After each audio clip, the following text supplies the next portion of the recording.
promotion tournament and the Battle of the Atlantic. And before we get to the second game between Dignitas and Alliance, I'd like to welcome back xPeke to talk about what he saw in Game 1. And of course, I'm joined by Trevor here. And the first thing I actually wanted to highlight is that the consensus between us was in picks, Dignitas has made a really solid composition. Yeah, they really got very strong champions. And I know I was particularly terrified of the Olaf-Shyvana combo with the speed up from Zillion, from Siva, and the speed up from Karma. Seeing potential in a 5v5 had me thinking this game was basically, on paper, in the bag for Dignitas. But they did need time to get. They needed Shyvana and Olaf to get tanky enough to stay alive while chasing down Alliance, and it just didn't really happen. Yeah, I think the same. They needed to play the early safe, like really safe. They didn't even need to win it. They could lose by some farm, and they will have a still win mid-game. Because at that point, Shyvana and Olaf are so tanky that Nidalee cannot spear them. She's not going to do anything. So they can just run in front of everyone, rush to Nidalee, rush to Lucian, and who's going to stop them with the 600 movement speed they get or something like that.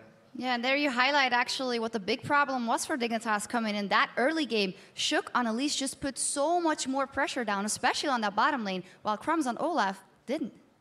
Yeah, the first gank from Shook was crazy good. He does the rappel to the creep, and instead of trying to E, he flashes Q out attack to apply the red buff, which means the support was dead, the Kiwi was dead. Even if he flashed, he was dead already, so it was a great gank. They got a kill already, and after that, he kept putting pressure while Crumbs couldn't really do anything. He tried to gank top, didn't do anything. He just walk around and didn't achieve anything. And don't forget the 2-for-1 as well. You know, a couple minutes later, they just traded support for a double kill on Tabs' Lucian. I mean, he came back into lane. He had that massive BF sword advantage. The culling timed perfectly, and it was little things that just kept getting Alliance further and further ahead.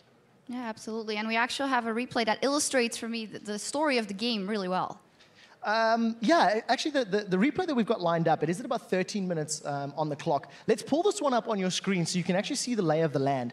And it was this team fight that really sealed the game in my mind as a win for Alliance, because they completely controlled the tempo of it. They stalled out long enough that Dignitas has very little impact. And xPeke, talk us through it. Let's start this replay and tell me what you see. Mm-hmm. Well, first of all, I feel like Dignitas is not committed enough. They know the Renekton was top. There are 5 guys there, and they are like just trying to poke setup. That's really bad. Like, there are 2 guys doing the Drake only. The Gragas is trying to poke a Nidalee that has heal and more poke than Gragas, and they are leaving Renekton time to come back to the fight, which is really bad. So pretty much what they are doing is wasting time, doing nothing, and just wandering around. So let's carry on with the replay, and as you look on the mini-map, you'll see that Wicked with Renekton's coming in very close. And I love this little stall tactic by Shook. He goes in with the revive from Zillion, and again, it just makes Dignitas try to focus him, and it didn't work. Yeah, I think they just got completely baited. Like, he went in on the Cocoon on the Sivir, put her super low, and they use everything on her, and they don't hit anything. They just got kited. People was flashing away from all their skill shots. They didn't do any damage before the fight started, and Sivir was almost dead. Gragas was half HP, and they just kept chasing now.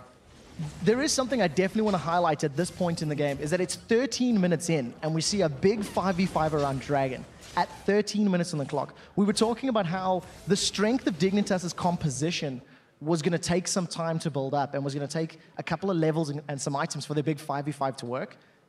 But it was like a quasi 5v5. There was 5 Dignitas in the middle. Alliance was spread. They came in and out, and I think they played it very well, considering they had the strength at the early stages. Yeah, they did. They should. I think no. Dignitas should just go with another mentality. Like, we don't have to force objectives. We don't have to do anything. We had to go almost equal until minute 20, and then after that, just beat them in teamfights. That's what they do. But they just fight there early. They got poked. They got outplayed in that Dragon. Like, I think they could have played that much better. And after that, it was over pretty much.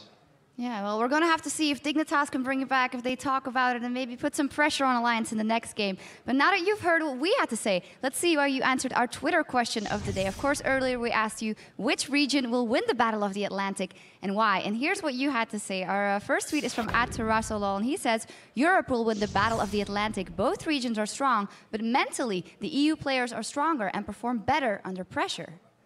It's an interesting statement, I think. I think if you're talking about the mentality of players, seeing how many events and seeing how, to be honest, EU tends to want to brag to be the best. Like, whenever we see these events happening, it's always the EU players that are like, we want to beat NA, we want to win, we Yeah, want the Double Lift hype. never brags. You know, but I definitely think when it comes to the regional warfare, EU takes a step up. When it comes to individual warfare, I think the Americans beat us in that front.